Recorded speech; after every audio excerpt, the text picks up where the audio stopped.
Глава 1006. Рогатая женщина. Эксцентрик с большой головой быстро повел свою группу из 3 человек, включая замаскированного высшего демона к ступеням пагоды подавления демона. Культиватор среднего возраста с квадратным лицом попрощался с ученым, а затем надел браслет переполненного неба и размылся вверх по лестнице к залу Куню. Ученый ушел не сразу. Вместо этого он подождал, пока и эксцентрик, и культиватор с квадратным лицом исчезли в белом тумане, а затем повернулся к старику рядом с ним. «Уважаемый племянник Фен, у нас все еще есть какие-нибудь инструменты для ограничительных заклинаний?» Старик с уважением ответил: «Следуя вашим приказам, я устанавливал формацию каждый раз, когда мы разрушали другую на нашем пути.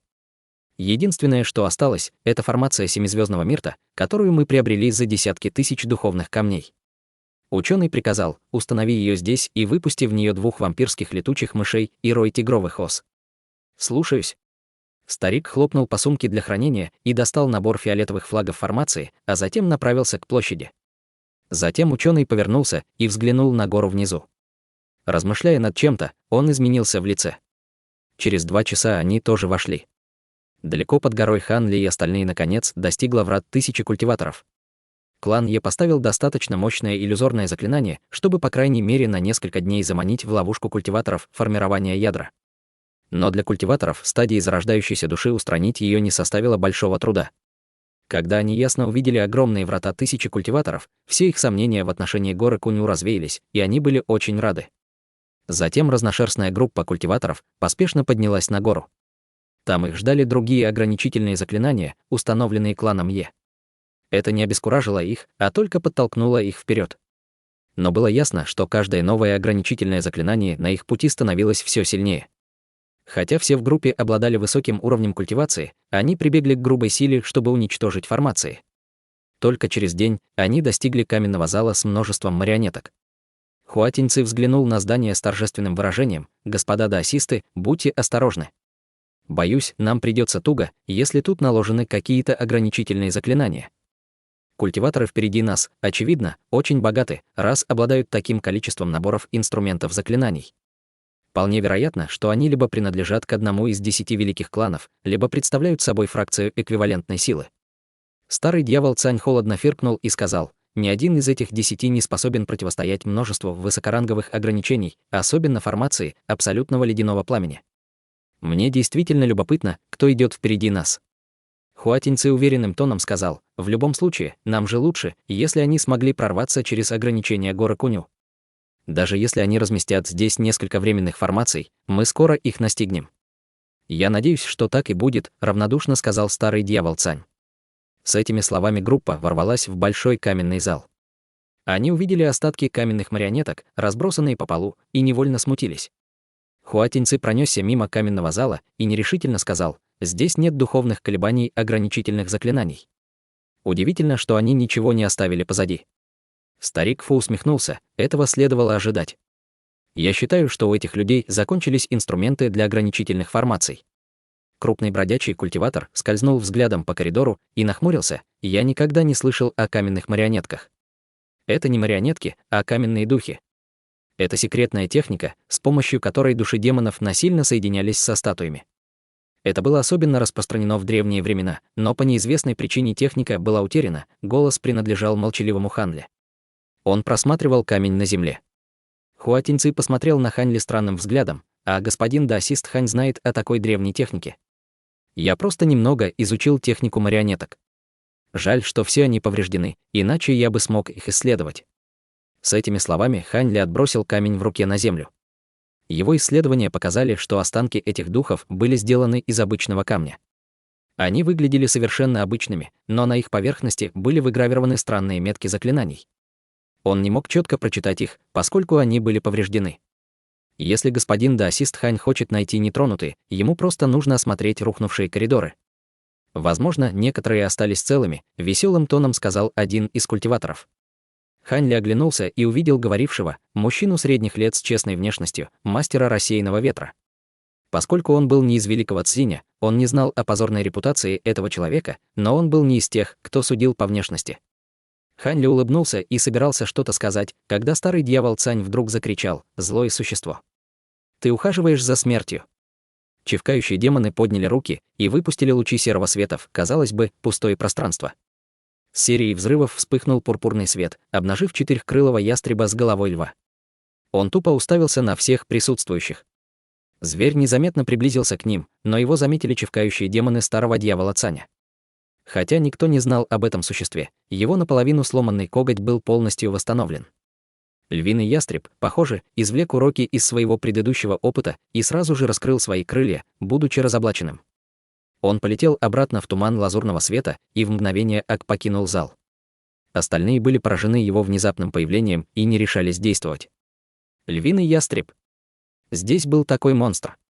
Хуатиньцы наигранно улыбнулся. Будь он один, ему ждал бы ужасный конец. Старик Фу и Бай Яой тревожно переглянулись между собой. Они уже знали, что здесь скрывается еще более смертоносный серебрянокрылый ночной демон, но молчали об этом по своим причинам. Остальные побледнели при виде этого. Эта внушающая страх древняя птица была существом наравне с культиватором на поздней стадии формирования ядра. Ее нельзя было просто так спровоцировать. Однако после этого у Ханьли в голове растворились мысли о том, чтобы осмотреть коридор. Поскольку на горе также был серебрянокрылый ночной демон, путешествовать вместе было гораздо безопаснее. Выйдя из зала, львиный ястреб кружил вниз по горе. Пролетев в течение часа, он приблизился к массивному дереву и издал резкий визг. «Я поняла, хватит кричать. Ты хочешь, чтобы я отомстила за тебя?» Все не так просто. Будучи пойманной в ловушку в течение бесчисленного количества лет, мне было сложно сбежать, и я не хочу нарываться на неприятности. Кроме того, кажется, здесь две группы культиваторов. И все они на стадии зарождающейся души. Разобраться с ними будет нелегко. Эти слова произнесены голосом звякающего гонка, за которым последовала зеленая вспышка, открывающая дыру шириной в 3 метра в дереве. Оттуда женщина в черной одежде с гордой осанкой. У нее была широкая талия, загорелая кожа, пучок черных волос, обернутых вокруг ее головы, а из волос торчали 2 белых рога длиной в несколько дюймов.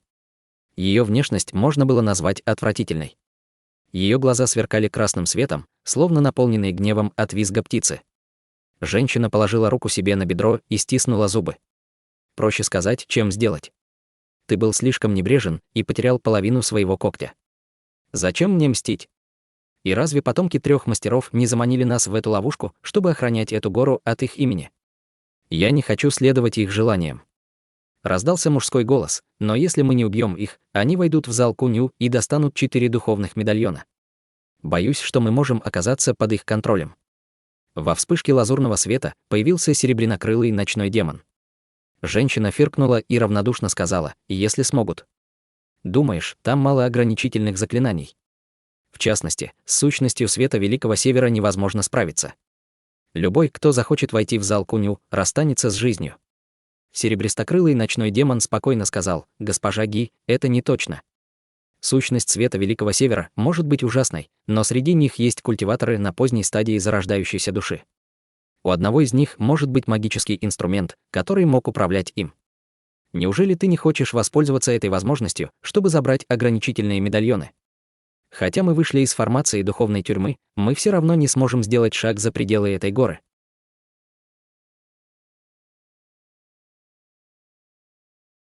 Глава 1007. Заговор зверей.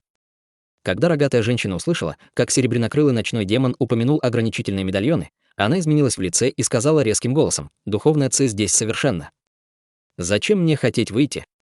Хотя я не знаю, что происходит с внешним миром, я сомневаюсь, что найду там лучшее место для культивации. Я останусь здесь, пока не вознесусь в следующее царство». Серебристокрылый ночной лемон нахмурился. «Госпожа Ги, ты должна знать, что печать уже разрушена. Ты не сможешь продолжать мирно культивировать здесь, и нет нужды мириться с тем, что произойдет. Кроме того, мы с тобой немного поладили, так что, может, будем вместе противостоять этому кризису». Рогатая женщина кивнула в более расслабленном состоянии. «Да, мы поладили. Ты был усовершенствованным трупом человека, а эти культиваторы вырастили львиного ястреба и меня, а затем запечатали нас в тюрьмах. В зале Кунью есть ограничения, установленные специально, чтобы мы не могли приблизиться к нему. Но теперь впереди нас идут люди. Пока мы тихо следуем за ними, когда придет время, нам будет легко забрать наши ограничительные медальоны, так и избавиться от них». Сердце рогатой женщины дрогнуло, но вопреки тому, что она чувствовала, она фыркнула и сказала холодным тоном: «Ты говоришь об этом так, как будто это так просто. Культиваторов слишком много, а некоторые из них даже на поздней стадии зарождающейся души. Ты сам сказал, что среди них есть культиватор с божественным духовным сокровищем. Когда придет время, мы просто преподнесем им свои головы на блюде. Я бы не хотела снова оказаться в тюрьме. Не лучше ли игнорировать эти ограничительные медальоны и спать в глубине духовных вен горы в течение 1000 лет? К тому времени, даже если они приобретут медальоны, они не смогут побеспокоить нас. Ночной демон, казалось, потерял терпение и угрюмо сказал: «Не забывай, госпожа Ги, я довольно искусен в технике земляного передвижения». Женщина холодно посмотрела на него. «Что ты имеешь в виду?» «Это довольно просто», — равнодушно сказал ночной демон. «Если люди схватят мой ограничительный медальон, они могут спросить меня обо всем, что я знаю.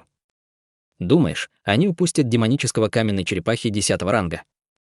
Женщина раздраженно нахмурилась. «Хорошо, а как насчет того, чтобы спрятаться вместе?» Ночной демон прямо сказал: «Я не могу упустить такую прекрасную возможность, поскольку не могу оставаться на этой проклятой горе. Без сущности инской луны я никогда не смогу превратиться в золотой лунный труп». Женщина фыркнула и внезапно подпрыгнула в воздух, вскрикнув: «Ты мне угрожаешь!»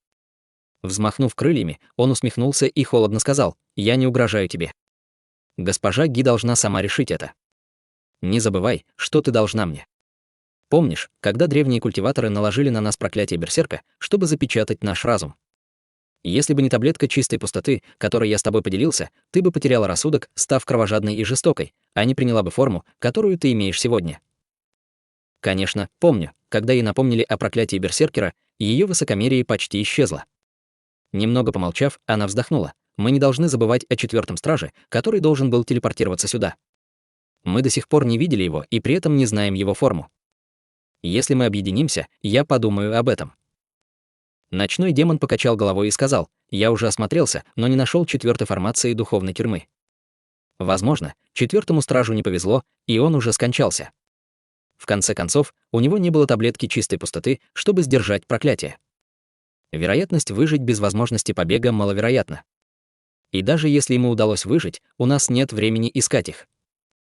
Услышав это, женщина изменилась в лице. Мгновение спустя она снова изменилась в лице, приняв решение, и подтвердила ясным тоном: «Раз ты напомнил о таблетке чистой пустоты, в этот раз я тебе помогу. Но после того, как мы приобретем наши ограничительные медальоны, мы немедленно уйдем. Я не хочу оставаться на этой проклятой горе. Я хочу найти необитаемое место, где я смогу мирно культивировать. Так и сделаем. Пока у нас есть свобода, мы можем культивировать где угодно в этом мире». Ночной демон улыбнулся. Поскольку каменная черепаха была немного сильнее его, она окажет большую помощь. Сохраняя спокойствие снаружи, рогатая женщина сказала: «Но прежде чем мы примем меры, нам нужен план. Поскольку они знают о существовании нас двоих, нам нужно быть осторожными и стараться не попасть ни в одну из их ловушек». Естественно. Ночной демон согласился без колебаний. Львиный ястреб же поднял голову и издал рев. Трое зверей тихо обсуждали план у огромного дерева, и, спустя промежуток времени, за который можно закончить обед, они взлетели в небо и полетели в направлении каменных ступеней. В мгновение ока они исчезли из виду и оставили после себя только ветер. Но вскоре после этого другое большое дерево поблизости внезапно затрясло и сжалось. Зеленый свет засиял в барьере вокруг него, а на его поверхности выступили неровности, показывая 2 больших зеленых глаза. Глаза сверкали, как стекло, и смотрели вокруг, безэмоционально поглядывая в направлении исчезновения троих. Это было действительно невероятно. Чудовище смогло спрятаться рядом с 3 высокоранговыми существами. Взглянув в небо, вокруг него вспыхнул зеленый ветер, и дерево исчезло в земле. После того, как Хань Ли и остальные обнаружили львиного ястреба, они быстро вылетели из каменного зала. Покинув зал, они тут же заметили ограничения, препятствующие полету, и все упали на землю. Как и другие, они также обрадовались, обнаружив это, поскольку это означало, что они, наконец, достигли важного места на горе Куну. Что это? Бай Яои с полным шоком взглянул на каменные лестницы вдалеке. Остальные быстро проследовали за ее взглядом и обнаружили извилистую каменную лестницу в окружении огромного зеленого леса. Лес был густо заполнен огромными пурпурными бамбуковыми стеблями и покрывал площадь до линии горизонта, полностью скрывая белую нефритовую площадь от глаз. Подножье леса было заполнено слабой фиолетовой ци, которая излучала удивительное духовное давление, достаточное, чтобы заставить сердце культиваторов задрожать. Хуа Тиньци осмотрелся и торжественно сказал: «Кажется, что ограничение значительно превосходит формацию абсолютного ледяного пламени. Оно должно быть последним. Как только мы прорвемся, мы сможем преследовать их без перерыва». В таком случае, чего мы ждем? Старый дьявол Цань дико хихикнул, а его чевкающие демоны метнулись в лес. Хуа Тиньцы немного помедлил, а затем последовал за ними и повел священных старейшин секты священного яда в фиолетовый лес. Идемте. Эй, брат Хань, что ты делаешь? Только он собирался отправиться в путь, как увидел Хань Ли с мрачным выражением лица и остановился в тревоге. Глубоко вздохнув, его лицо пришло в норму. Ничего, идем. Затем он прыгнул на 10 метров в воздух, не задумываясь. Старик погладил себя по подбородку. Хотя он чувствовал сомнения на этот счет, но он знал, что сейчас не время в этом разбираться, и быстро последовал за ним. Старик Фу не мог знать, что облачные бамбуковые мечи внутри тела Хань Ли дрогнули, показывая, что на этой горе присутствовал высший демон. Вот что было причиной мрачного выражения лица Хань Ли. Неужели высший демон рядом с теми, кто идет впереди? Как он попал на эту гору? И что он на этот раз замышляет? Поток мыслей быстро заполонил разум Хань Ли, и он пришел в смятение. Хотя у Хань Ли был веер 3 огней и марионетка на поздней стадии зарождающейся души, и ему нечего было бояться высшего демона, но то, что демон был здесь, было слишком странным совпадением. Его встречи с высшим демоном были свежи в его памяти, и у него появилось плохое предчувствие. В этот момент старый дьявол Цань прибыл перед лесом и выпустил потоки серой ци из рук чевкающих демонов. В ответ бамбуковый лес выпустил серию гул, и оттуда вылетело 7 столбов пурпурного света. Фиолетовая ци внутри, казалось, ожила и стала сопротивляться серой ледяной ци, словно они были зверями, пытающимися уничтожить друг друга. После этого старейшины секты священного яда и группа бродячих культиваторов прибыли и без колебаний начали атаковать формацию своими собственными атаками, ярко освещая воздух вокруг них. Хань Ли же молча выплюнул несколько летающих мечей и присоединился к штурму, размышляя о других вопросах.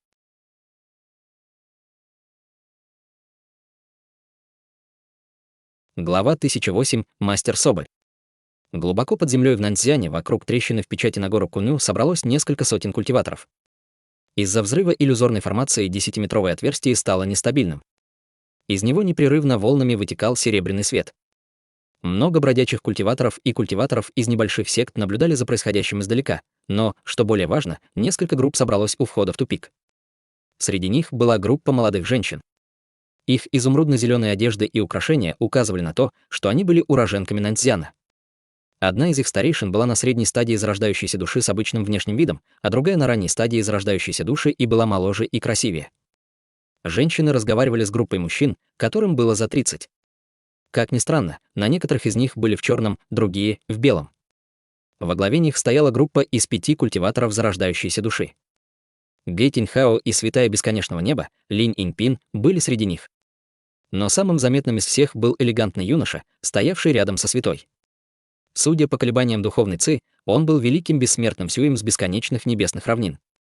Последняя группа была самой маленькой и состояла из 3 культиваторов в лазурном одеянии, во главе со старым седовласым даосистом со странным лицом. Он был культиватором на поздней стадии зарождающейся души, известным как Мастер Соболь. Мастер Соболь с суровым выражением взглянул на женщину на средней стадии зарождающейся души в зеленой одежде и сказал: «Леди Му, вашей уважаемой секте не нужно вступать в бой. Я не отношусь к тебе с презрением, скорее, я боюсь, что ваша секта бессмертной формы сильно пострадает, если что-нибудь случится во время этого опасного путешествия. Благодаря нашей прошлой дружбе я сделаю все возможное, чтобы отговорить тебя».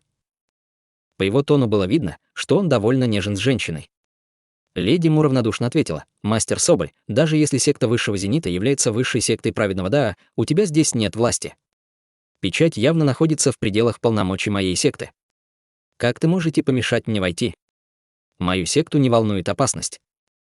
Группа женщин принадлежала к самой большой секте, ближайшей к морю, секте бессмертной формы.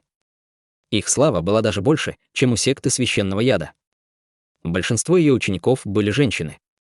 Но большая часть его известности пришла от зловещей силы ее нерушимых проклятий.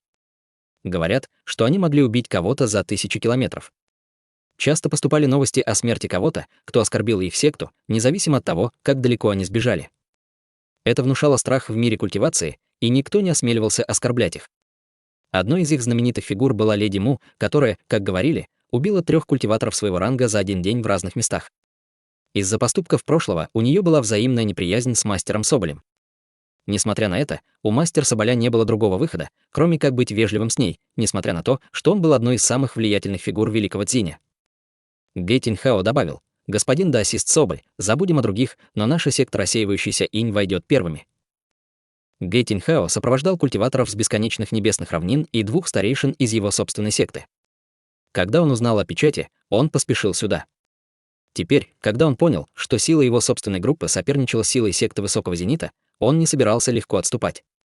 Мастер Соболь не разозлился на их слова и вместо этого повернулся посмотреть на серебряный свет, исходящий из отверстия печати. Затем он небрежно сказал: «Если господин даосист Гэ хочет войти, я не буду тебя останавливать». По правде говоря, я получил секретную информацию о том, что вскрытие этой печати было сделано человеком. Хотя я не знаю, что внутри, не думаю, что там все в порядке. Кроме того, даже если я не преградил путь, вход все равно стал нестабильным. Леди Му и Гэ Тиньхао замолчали. Эту проблему нельзя было решить так просто. Сильные колебания энергии в отверстии сделали его чрезвычайно опасным для входа. Леди Му смахнула прядь волос со своего лба и медленно произнесла: «Наша секта бессмертной формы недавно приобрела колесницу солнечной луны. Ее можно считать редким сокровищем, которое можно использовать как в атаке, так и в защите. Моя младшая боевая сестра и я готовы объединиться и сделать попытку». Мастер Соболь с удивлением сказал: «У вас на самом деле есть колесница солнечной луны? Это одно из 3 великих транспортных сокровищ». «Нам просто повезло», — безразлично сказала леди Му. «Я хотела, чтобы это стало наследием нашей секты». Мастер Соболь кивнул и сказал: «В таком случае я больше ничего не скажу. Вы свободны поступать, как знаете. Сам я подожду еще 2 дня и только потом войду». 2 дня. Не ты ли говорил, что не собираешься входить? Подозрительно спросил Гэ Тиньхао.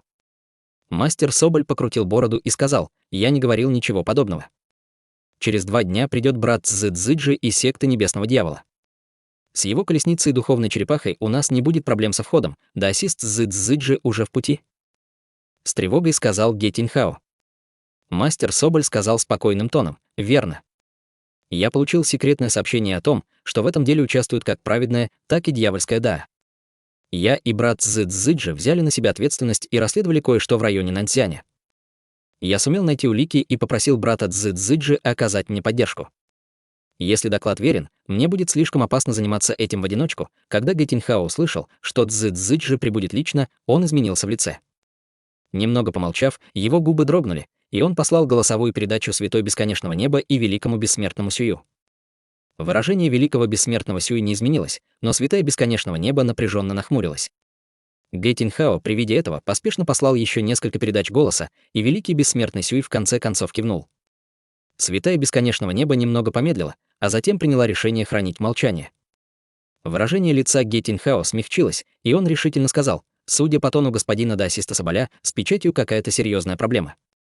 Однако великий старейшина моей секты уже вошел, и я не могу бездействовать. Хотя у меня нет сокровищ на уровне колесницы солнечной луны и колесницы духовной черепахи, мне придется попытаться». Мастер Соболь взглянул на великого бессмертного Сюй и хмыкнул со спокойным лицом: «Я понимаю, и у меня нет права мешать вам. Если у вас есть возможность пройти, пожалуйста, продолжайте». Казалось, старый даосист знал личность культиваторов Бесконечного Неба среди них. «В этом случае я не откажусь», — сказал Гэ Тиньхао и повернулся к нему. «Госпожа Линь, господин Сюй, я должен побеспокоить вас». «Раз ты нас просишь, я попробую». Бессмертный Сюй хлопнул по сумке для хранения духовного зверя на его талии, и из нее вырвался свет, раскрывающий радужного павлина. Он был 1 метр ростом, а его перья сверкали радужным светом, создавая ослепительное зрелище. Острокрылый духовный павлин. Мастер Соболь слегка прищурился от удивления. Вот так. Его врожденный радужный свет способен изолировать мирскую духовную ци. Мы будем использовать это для входа. Прошу прощения, мы войдем первыми. Павлин громко вскрикнул и бросился в серебряный свет, исходящий из отверстия печати. Затем каждая из сторон выпустила свои собственные защитные магические сокровища и без колебаний ворвалась внутрь. В мгновение эка все, позади остались только низкоранговые ученики.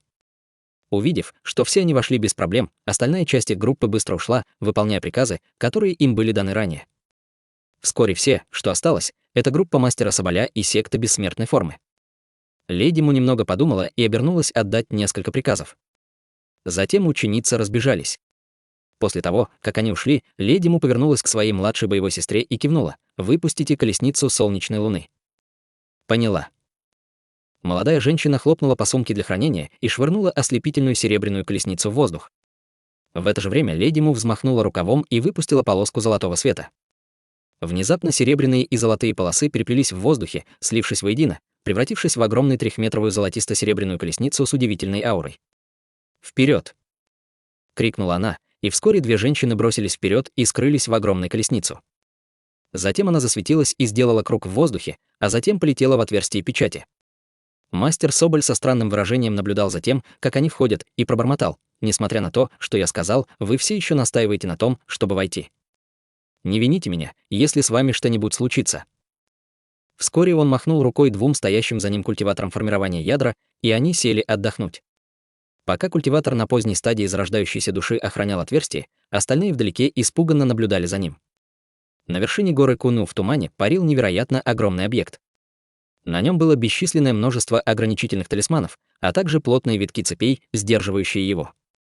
Все эти талисманы светились ярким светом, показывая свое могущество. Цепи же сияли черным светом, а сквозь них сочилась кровь.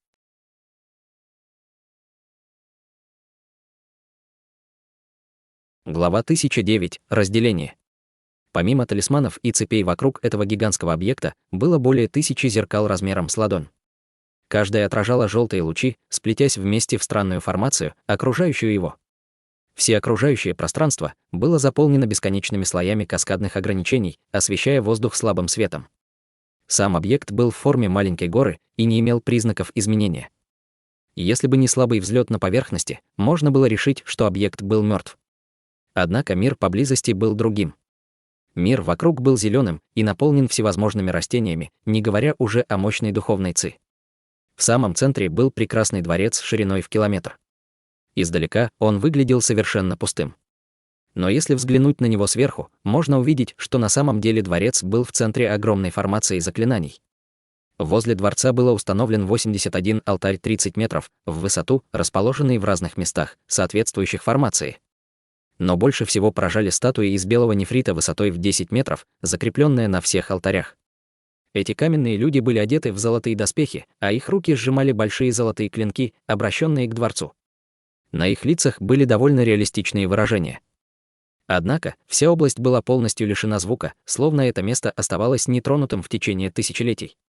Формация семизвездной Мирты была полностью активирована, и раздались взрывы. Это был решающий момент для разрушения формации. 7 столбов пурпурного света достигли неба из огромного тумана, окружающего область. Слабые звуки грома и дуги плотной молнии иногда вылетали из колонн и ударяли по различным частям формации. Туман был густым до такой степени, что полностью блокировал зрение и изредка вскрикивал сотрясающими душу воплями. Ханьли, окутанный вспышками молнии, спокойно подошел к ближайшему столбу. В этот момент большие питоны вырвались из окружающего тумана и немедленно атаковали, но окружающая его молния легко рассеяла их. Однако Ханьли не был рад этому, поскольку питоны продолжали беспощадную атаку. Серебристо-белая молния иногда вспыхивала над его головой, но он не заботился о ее частоте или мощности. Всякий раз, когда он собирался ударить его, он просто перенаправлял ее взмахом руки.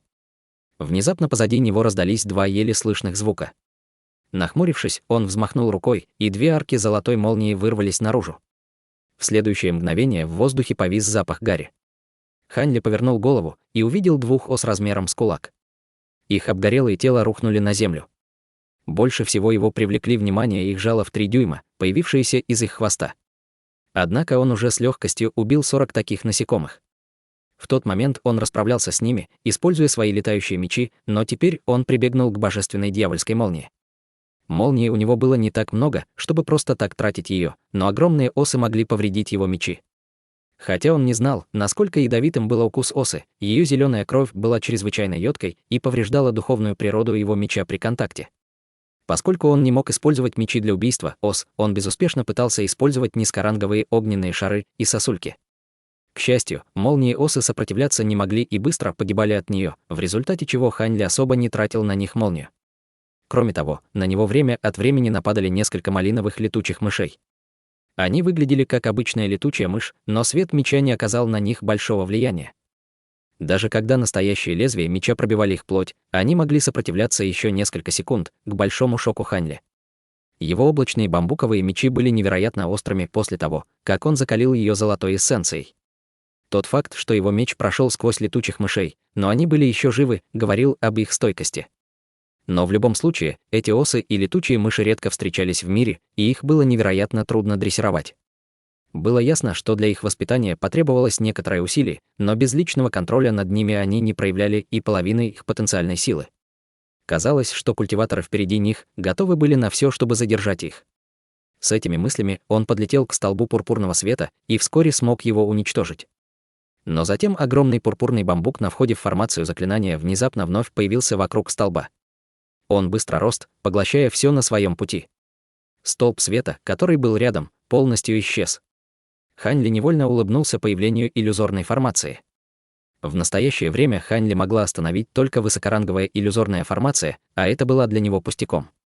Синий свет вспыхнул в его глазах, и пурпурный бамбук исчез, открывая столб света, который был там изначально. Взмахнув рукавом, 8 летающих мечей вылетели и закружили в воздухе, прежде чем выпустить прозрачное кольцо света. В мгновение световой удар пронзил нижнюю часть колонны. С огромным взрывом ее основание исчезло. В это же время фиолетовый бамбуковый лес, окружавший его, полностью исчез, обнажив пол из нефритовых кирпичей, площадью около 400 метров. Хань Ли взглянул на него и неосознанно нахмурился. Взглянув на остальную часть пурпурного тумана вдалеке, он увидел, что 3 столпа все еще сияли. Похоже, что 3 других были на шаг впереди него. Немного подумав, он вынул духовный камень и сел, не проявляя никакого интереса к другим колоннам.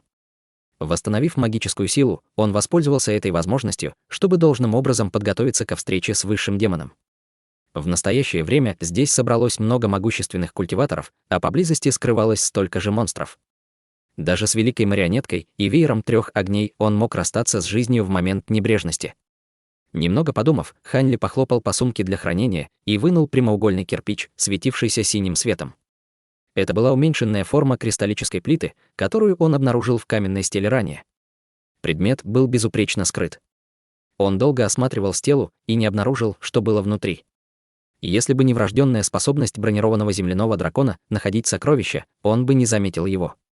Тело хрустальной плиты было достаточно странным и явно изготовленным из какого-то неизвестного камня. Без духовной силы он был невероятно тяжелым, но при этом был так же легким, как перышко. Но больше всего его привлекли неизвестные древние символы на его поверхности. Несмотря на многочисленные записи, изученные Хань Ли в прошлом, с этими письменами ему еще предстояло столкнуться. Однако он понимал по написанию и форме, что они были из древних времен. Это было почти доисторическое сокровище. После долгого осмотра хрустального кирпича он вздохнул и убрал его. В тот момент вдалеке послышалось 2 взрыва. Еще 2 столба света были уничтожены. Последний же исчез сам по себе без какого-либо вмешательства. После того, как пурпурный туман полностью рассеялся, появились другие. В этот момент раздался яростный голос старого дьявола Цаня, где старейшины секты священного яда. Они действительно осмелились проскользнуть мимо нас. Хань Ли посмотрел вокруг и подтвердил, что все они исчезли. Большой человек из группы бродячих культиваторов сердито закричал: «Не только они, но и этот негодяй-мастер рассеянного ветра тоже исчез. Я знал, что он собирался обмануть нас с тех пор, как он убедил нас войти внутрь». Бай Яой вздохнула и указала вперед. Неудивительно, что они стряхнули нас. Посмотрите вперед. Остальные оглянулись и обнаружили дюжину лестниц, которые вели в разные стороны. Старик Фу нахмурился и сказал: «Кажется, эти культиваторы чувствовали, что могут справиться сами, и ускользнули, намереваясь присвоить что-то себе». Старый дьявол Цань быстро успокоился и фыркнул: «Вот как. Тогда я буду действовать один. Любой, кто осмелится остановить меня, встретит свою смерть».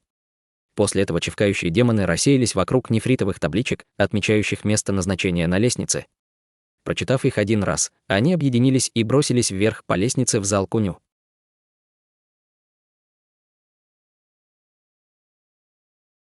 Глава 1010. Зал духовного металла. Увидев, что старый дьявол Цан улетел, 4 бродячих культиваторов удивились и начали испуганно шептаться между собой. Тем временем Хань Ли услышал передачу голоса старика Фу: «Кажется, нашему союзу конец. Что планирует делать брат Хань?» Хань Ли взглянул на старика и, немного побормотав про себя, ответил: «Впереди много путей, и я планирую идти один. Не выбирая место с особенно впечатляющим названием, нет опасности встретить других». Немного помолчав, старик криво улыбнулся: «Понятно. Однако я не смею путешествовать один и отправлюсь с госпожой Бай. Я не надеюсь выжить в засаде против ночного демона или львиного ястреба. У старика Фу не было возражений. В конце концов, много людей искали сокровища, и идти по одному пути означало остаться неудел. Поскольку способности Хань Ли превосходили их, ему было лучше действовать в одиночку. Обдумывая, что делать, крупный человек из бродячих культиваторов крикнул сбоку и крикнул: «Господа, мы пойдем первыми». 4 бродяги разделились по двое и поднялись по разным лестницам, исчезнув в тумане. Вскоре старик Фу и Бай Яой закончили обсуждение и попрощались с Хань Ли. Затем они выбрали каменную лестницу и помчались по ней, используя техники свечения тела. Хань Ли был единственным, кто остался. Осмотревшись вокруг и увидев огромную пустоту, он ухмыльнулся и взглянул на каменные таблички. Кроме областей с важными названиями, таких как пагода подавления демона и зал Куню, другие пути никто не выбирал. Он стоял перед каменной табличкой, обозначая место, куда вела каждая лестница, и пробормотал: павильон светлого разума, зал фортуны, пруд нефритового серпа и зал духовного металла. Все эти места связаны с обработкой инструментов. Хотя он знал, что в зале Куню и в павильоне духовных сокровищ, скорее всего, были сокровища, он не был заинтересован в том, чтобы рисковать своей жизнью ради них с другими силами. Так как он уже приобрел таблетку культивации зарождающейся души, было бы лучше выбрать самый безопасный маршрут. Таким образом, он решил, что в зал духовного металла, скорее всего, никто не пошел и метнулся в его направление. Вскоре после того, как он исчез, из центра площади вспыхнул желтый свет, раскрывая серебряно-крылого ночного демона, рогатую женщину и львиного ястреба. Ночной демон повернулся взглянуть на лестницу и медленно сказал: «Мы можем использовать только технику земляного передвижения. В противном случае мы активируем подземные ограничения». Сложив руки за талию, рогатая женщина заметила: колебания духовной ци здесь довольно сильные. Похоже, что эти культиваторы недавно уничтожили формацию заклинаний. Затем львиный ястреб заклокотал и развернул крылья, поднявшись в воздух и облетев вокруг каменных табличек. После паузы ночной демон улыбнулся и сказал: «Так вот, куда пошли культиватор?» У брата львиного ястреба такое острое обоняние. Хорошо, что они разделились. Таким образом, будет намного проще захватить наши ограничительные медальоны, нахмурилась рогатая женщина и обеспокоенно сказала: «Однако, если те, кто идет в зал Куню, недостаточно сильны, у нас не будет никакого способа войти». Ночной демон фыркнул: «Неважно. Если эти люди не способны, мы сделаем все тайно. Пока мы не активируем определенные ограничения, нацеленные на нас, мы сможем уничтожить другие». Рогатая женщина сказала: «В таком случае, давайте посмотрим, какие культиваторы поднялись по этой лестнице. Брат ночной демон, у тебя лучшая техника сокрытия среди нас всех. Ты можешь помочь нам спрятаться?» «Конечно», — быстро ответил ночной демон. Ночной демон взмахнул крыльями, выпустив туман. Затем звери исчезли в яркой вспышке. В этот самый момент световая завеса рядом с каменным павильоном на полпути к горе Кунфу появился радужный павлин. Хань Ли, касаясь земли кончиком ног, перемещался на 10 шагов. Через несколько поворотов на лестнице белая нефритовая площадь вскоре исчезла из виду. Со стороны ступеней было несколько огромных деревьев. Хань Ли никогда прежде не видел их и с любопытством осматривал. Они росли на горе Куню в течение бесчисленного количества лет. Даже обычные духовные деревья стали бы высокоранговыми и изысканными материалами, если бы у них было достаточно времени. Однако он не собирался тормозить из-за чего-то подобного. Через какое-то время его глаза загорелись, и он увидел вдалеке большое сооружение. Улыбнувшись, и он ускорил шаг. В мгновение ока он достиг вершины и остановился. Пелена белого тумана блокировала его переднюю часть, и когда он посмотрел в него, он обнаружил серую стену высотой 20 метров, скрывающую все от глаз. На ней виднелась надпись «Зал духовного металла». Однако он смог увидеть большое здание на вершине стены. Хань Ли оглянулся и увидел, что пелена на самом деле была барьером, который полностью окутывает зал. Похоже, древние культиваторы активировали все ограничения горы, прежде чем запечатали ее. Возможно, они намеревались защитить гору в надежде когда-нибудь вернуться. Подумав об этом, он взмахнул рукавом и выпустил золотую полоску к воротам. Со странным гулом свет меча опустился на полфута в барьер, а затем остановился. Вскоре после этого барьер засветился ярче и начал восстанавливаться. Хань Ли нахмурился и указал на световой барьер, немедленно вернув свой меч.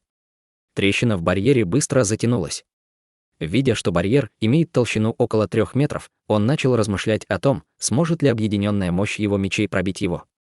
В конце концов, если он не сможет избавиться от формации за один удар, она оправится от любого нанесенного урона. Конечно, если бы у него было время, он мог бы выпустить своих золотых прожорливых жуков, чтобы медленно поглотили духовную силу барьера. Он подсчитал, что это займет несколько дней, но ограничение может быть снято, что является неприемлемым результатом в данных обстоятельствах. Таким образом, он сразу же принял решение и хлопнул по сумке для хранения, производя шар света размером с кулак. Шар сделал в воздухе круг и опустился ему в руку в виде трехцветного веера. Когда Хань Ли призвал его, веер издал крик феникса и упал ему в руки. Затем он развернул, расширив до метра в пламени. Плотно сжав его в руку, он холодно посмотрел на световой барьер и взмахнул рукой.